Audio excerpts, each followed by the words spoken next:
नमस्कार पुण्य श्लोक भाई शो में आज हम क्या देखते हैं कि रात के अंधेरे में युवराज के पीछे एक इंसान होता है। वो कौन होता है? वो होता है गुन्नू जी का खबरी, जो हर बात का पता करना चाहता है और बताना चाहता है गुन्नू जी को कि क्या कर रहे हैं युवराज खंडेराव इस वक्त।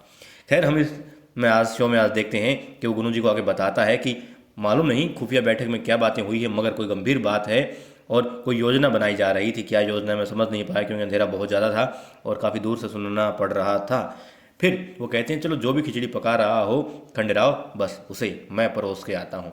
वो जाते हैं किसके पास? मल्हार राव सूबेदार जी के पास में रात को ही निकल जाते हैं बताने के लिए कि खंडेराव क्या कर रहा है। और गौतम भाई साहब देवी अहिल्या को अपने साथ लेकर जा रही होती हैं। कहती तुम मेरे साथ चलो सूबेदार जी के पास में, क्योंकि तुम ही अब सिर्फ तुम ही हो जो रोक सकती हो सूबेदार जी को ऐसा सब करने से, क्योंकि दरबार में जो बातें हुई है उससे तुम्हारे पति का जो फ्यूचर है, भविष्य है, वो खतरे में है। तुम चलो मेरे साथ। वो जाती हैं और फिर देवी अहिल्या, गौतम भाई सरकार और मल्हार मल्हार राव सरकार एक कक्ष में होते हैं, बातें कर रहे होते हैं। गौतम भाई साहब कहती है कि देखिए हमें पता लगा कि आपने क्या क्या बातें की हैं दरबार में और किस तरीके से बेइज्जती की है खंडेराव की, उसने निकाला है। तब वो कहते हैं कि जब तुम्हें ये पता है तो ये भी पता होगा कि मैंने ऐसा क्यों किया, तुम ये भी जानती होगी। फिर वो कहती है कि देखो प्यार से समझाना चाहिए, आपको तो पता है कोई भी बच्चा हो पहले उसे प्यार से समझाते हैं, ना माने फिर डांटना चाहिए। फिर सूबेदार जी कहते हैं युवराज है वो बच्चा नहीं, वो बड़े हो चुके हैं। और गौतम भाई साहब वही बात कहती है जो अक्सर हमारे दिल में आया करती थी कि युवराज खंडेराव जब बच्चे हैं तब भी उनके साथ में मल्हार राव सूबेदार जी सख्ती ही बरतते हैं, प्यार से बात उन्हें नहीं उनसे नहीं करते, उन्हें नहीं समझाते। और यहाँ पर गौतम भाई साहब कहती हैं देखो सबसे पहला काम यही है, मैं फिर कह रही हूँ आपसे कि पहले दोनों बाप बेटा अपने बीच के मतभेद को मिटाओ, उसके बाद में उसे आप जितना अनुशासन का पाठ पढ़ाना है पढ़ाते रहिएगा, मैं आपको नहीं टोकूंगी।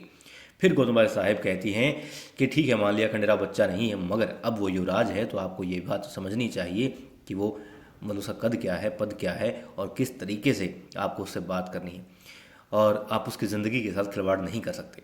फिर मल्हार राव सूबेदार जी कहते हैं कि उसे समझना होगा कि वो युवराज है और युवराज सिर्फ ये नहीं, भाग्य वालों को ज़िंदगी मिलती है ये। हाँ बेशक इस पद के साथ में बहुत सारी जिम्मेदारियां भी होती हैं जो बात युवराज खंडेराव को समझनी होंगी। वो कहते हैं अहिल्या तुम बताओ, मतलब वो कहना चाहते हैं कि मैं कहाँ गलत हूँ और कहाँ युवराज खंडेराव गलती कर रहे हैं। तब गौतम भाई साहब कहती हैं खबरदार अहिल्या, जो तरफदारी की मल्हार राव सूबेदार जी की, तुम पहले खंडेराव की पत्नी हो, उसके बाद में बाकी कोई भी तुम्हारा रिश्ता है किसी के साथ भी है उसके बाद में है, तुम तरफदारी नहीं करोगी इनकी। तुम ये समझो पहले कि तुम्हारे पति युवराज खंडेराव के साथ क्या गलत हो रहा है और फिर इन्हें बताओ। वो कहती हैं, आरोप लगाती हैं मल्हार राव पर, सूबेदार जी पर, जो अपने बच्चे के साथ किस तरह का व्यवहार कर रहे हैं, और फिर कहती हैं कि अब तुम बताओ कि हाँ वो कहाँ गलत कर रहे हैं कहाँ सही है, बताओ अब तुम कह सकती हो इन्हें जो कहना चाहती हो। फिर बड़ा अच्छा जवाब देती है देवी अहिल्या, दोनों के बीच में सुलह करने की कोशिश करती है, पति पत्नी के बीच में भी और बाप बेटे के बीच में भी। वो कहती हैं कि देखिए मसला ये नहीं है कि हम आरोप उस पर लगाएं वो गलत है वो सही है, नहीं, अभी बात ये है कि किस तरीके से इस चीज़ को ठीक किया जाए। बात ये होनी चाहिए, ठीक है मान लिया अपमान खंडेराव का भी हुआ है और चोट उन्हें भी लगी है, दुखी वो भी हैं और दुखी आप भी हैं, आप भी गलत नहीं हैं, आप जो करना चाहते हैं वो सही कर रहे हैं।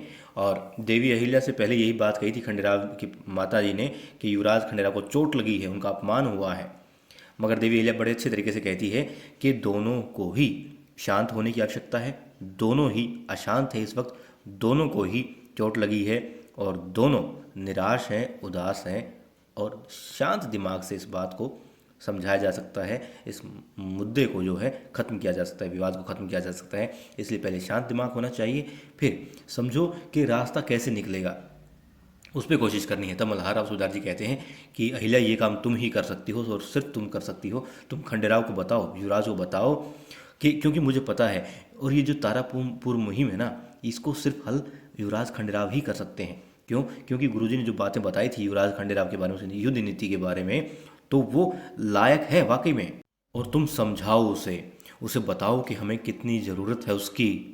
सूबेदार जी कहते हैं हम जानते हैं पेशवा दरबार में भी खंडेराव का कद कितना बड़ा हो जाएगा जब वो तारापुर मुहिम को अच्छे से कर लेगा, और मैं जानता हूँ कि युवराज खंडेराव इसको कर सकते हैं, वो काबिल है, लायक है। बस फिर क्या होता है, वही गुन्नू जी के लिए एक सिपाही आता है, वो कहते हैं गुन्नू जी आए हैं, मिलना चाहते हैं, ठीक है भेज दीजिए।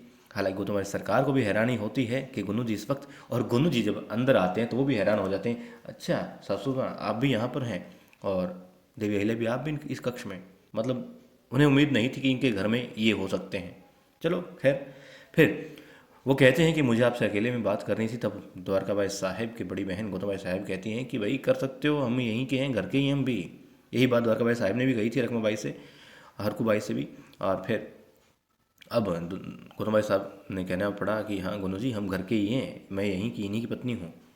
बता दिया उन्होंने, खैर समझ में आ गई उनको, गुनू जी को। वो कहते हैं ठीक है, और मज़ा आता है, मन ही मन सोचते हैं। वैसे इनके सामने बताना तो नहीं चाहता था, मगर मज़ा आ गया, क्योंकि अब जले पर नमक छिड़कने का फ़ायदा उठाता हूँ।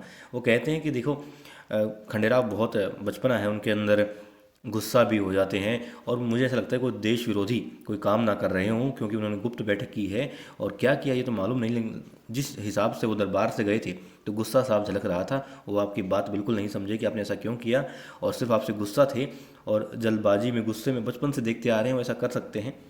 तब देवी अहिल्या की सासूबाई कहती है कि आप मतलब आरोप लगा रहे हैं मेरे बेटे पर। वो कहते नहीं, मैं खंडेराव पर आरोप नहीं लगा रहा, मैं तो सिर्फ शंका जता रहा हूँ, क्योंकि वो मेरा इकलौता साला है, मेरा प्रिय साला है। मगर क्या करूँ, देश के प्रति, मालवा के प्रति मेरी वफादारी है, मेरे खून में है, मैंने कसम खाई है वफादारी की, बस इसलिए बात कह रहा हूँ। डरता हूँ कि कहीं वो मालवा और सूबेदार जी के खिलाफ कोई कदम ना उठा ले। तब मल्हार राव सूबेदार ने गजब की बात कही। वो कहते हैं हम जानते हैं खंडेराव अपनी ज़मीन, ज़मीर और देश के खिलाफ कुछ नहीं कर सकता, ख्वाब में भी नहीं कर सकता वो गलत कुछ। और फिर सूबेदार जी मौके की नज़ाकत को समझते हुए कहते हैं गुनू जी से कि आपने बात हमें बताई, बहुत बहुत धन्यवाद आपका। और फिर समझ जाते हैं इशारा, गुनू जी चले जाते हैं प्रणाम करके।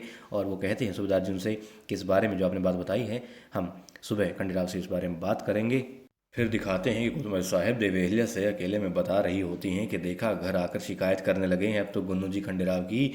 तो उनका, यदि इनका विश्वास जीतने में कामयाब हो गए तो खंडेराव के भविष्य पर बहुत बड़ा जो है खतरा मंडरा सकता है। ये खंडेराव की जगह ले सकते हैं। अहिल्या तुम्हारे पति की जगह कोई और ले सकता है, समझ रही हो ना तुम? खंडेराव की आंखें खोलो, जगाओ उसे, समझाओ उसे। और फिर क्या होता है, देवी अहिल्या कक्ष में राह देख रही होती हैं अपने युवराज खंडेराव की, अपने मित्र खंडेराव की, और सोचती हैं कि खुफिया बैठक तो अब तक खत्म हो चुकी होगी, इतनी देर से कहाँ रह गए युवराज खंडेराव, क्या कर रहे हैं? कहीं फिर से वो नशे में धुत होकर ना आए, पी कर के ना आ जाए कहीं वो, और किसी ने देख लिया तो क्या होगा। और अब खंडेराव वाकई में नशे में होते हैं अपने दोस्त परीक्षित के साथ में, और घर की तरफ बढ़ रहे होते हैं। तब क्या होता है, खांसी आ रही होती है द्वारकाबाई साहब को, और उनके लिए अदरक और तुलसी का रस लेकर के आती हैं रखमाबाई, उन्हें पिलाती हैं, कहती हैं अब इससे ठीक हो जाएंगी। और फिर कहती हैं मैं आपको आपके कक्ष में छोड़ कर आती हूँ, और दाखिल हो जाते हैं। तब तक महल में युवराज खंडेराव लड़खड़ा रहे होते हैं, कदम उनके कभी कुछ गिरा रहे होते हैं। और फिर जो फूलदान गिरा था उसकी आवाज़ सुन करके गौतमबाई साहिब तो चली गई थी अपने कक्ष में, सॉरी द्वारकाबाई साहिब भी अपने कक्ष में चली गई थी। और रखमाबाई फिर वापस मुड़ती है, देखती है आवाज़ कहाँ से आई है, मगर उन्हें सिर्फ फूलदान गिरा हुआ दिखाई देता है। वो सिपाही से जो खड़ा होता है पहरेदार, उसको कहती है इसको उठा के रख दो भाई साइड में। और फिर दिखाते हैं देवी अहिल्या जो युवराज खंडेराव के कक्ष में होती हैं, बैठे बैठे उनको, उनकी जो है आँख लग जाती है, और फिर दरवाजे पर दस्तक होती है। देवी अहिल्या दरवाज़ा खोलती है, उनकी गोद में आकर के गिरते हैं, उनकी बाहों में गिरते हैं। युवराज खंडेराव नशे में होते हैं, वो साथ में तो संभाल रही होती हैं युवराज खंडेराव को, और निगाहें देख रही होती हैं इधर उधर, कहीं किसी ने देख ना लिया हो, बहुत बदनामी होगी युवराज खंडेराव की परिवार की। और फिर उन्हें अंदर ले जाती है और पूछती है कि आपको किसी ने देखा तो नहीं ना इस हालत में? युवराज खंडेराव मुस्कुराते हैं, उनको बिस्तर पर लेटाती है, जूते निकालती हैं, जो गहने पहन रखे थे कुछ वो उतारती हैं, और फिर जाने लगती हैं। रो रही होती हैं, युवराज खंडेराव उनका हाथ पकड़ के कहती हैं तुम मेरे कक्ष में इस वक्त, अहिल्या तुम बहुत खूबसूरत हो, मेरी पत्नी बहुत खूबसूरत है। अहिल्या तुमने, मतलब तुम रह नहीं सकती ना हमारे बिना, हम समझ गए हैं। और मुस्कुराते रहते हैं, देवी अहिल्या रोती रहती है। और फिर जब देवी अहिल्या फिर जाने लगती है तो कहते हैं अहिल्या हम जानते हैं, अहिल्या तुम जान हो हमारी, मान गई ना तुम? जवाब दो, जवाब दो ना अहिल्या, बहुत मुश्किल है तुम्हारे बिना जीना मेरे लिए। अहिल्या मेरी पत्नी बहुत खूबसूरत है। सो जाते हैं फिर युवराज खंडेराव, और बस आंसू बहाती रहती है देवी अहिल्या। अक्सर ऐसा होता है, इसलिए नशे जो होता है ना, किसी भी तरह का नशा हो, परिवार के लिए घातक होता है, बच्चों के लिए, बड़ों के लिए, खुद जो इंसान नशा कर रहा होता है उसके लिए। इसे जो भी इंसान जितनी जल्दी छोड़ दे उतना ही बेहतर है उसके परिवार के लिए, उसके संपूर्ण कल्याण के लिए, उसके कुल के लिए, और आसपास के वातावरण के लिए भी।